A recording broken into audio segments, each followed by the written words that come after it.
The general form of pressure variation can be written as follows. Delta P equals the pressure amplitude times sine over kx minus omega t. Now if we compare these two expressions, we can say k equals 0.73 pi, and also omega is 1740 pi.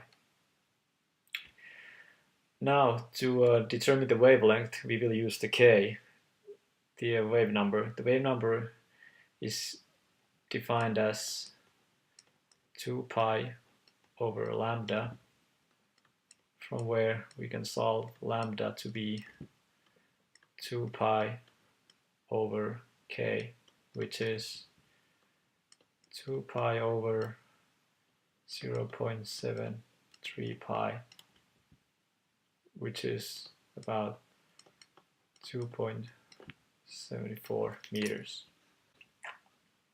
In part B, we are asking for frequency.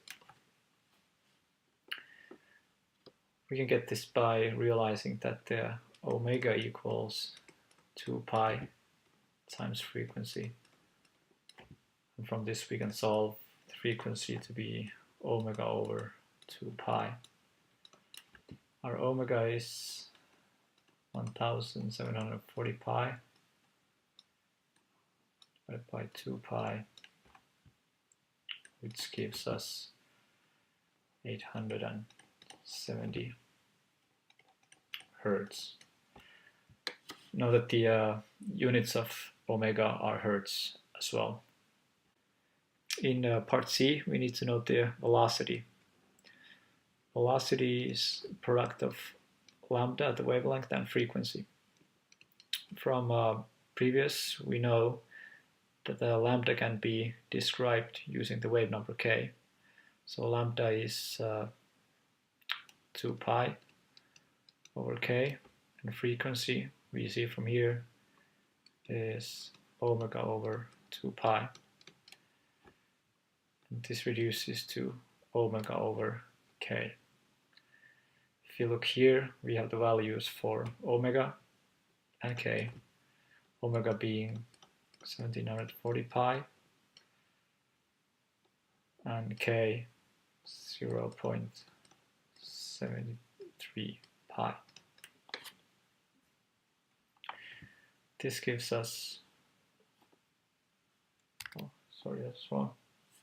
This gives us about 2,384 meters per second.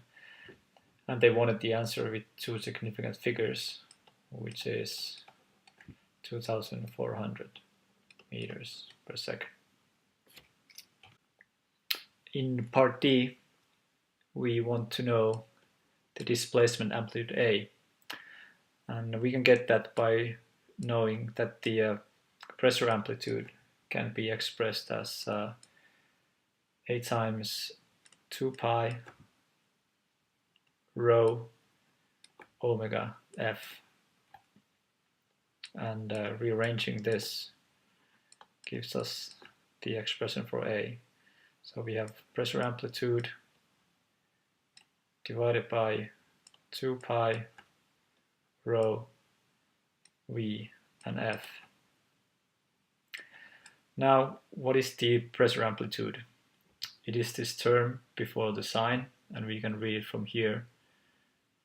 That is 0.006, units are pascals, divided by 2 pi times rho, which is assumed to be 2.3 times 10 to the 3 kilograms per cubic meter, times velocity we know from part C, 2400 meters per second, and frequency from part B 870 Hertz.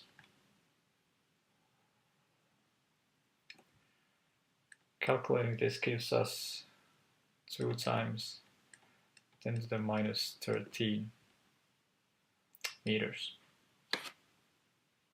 Now problem.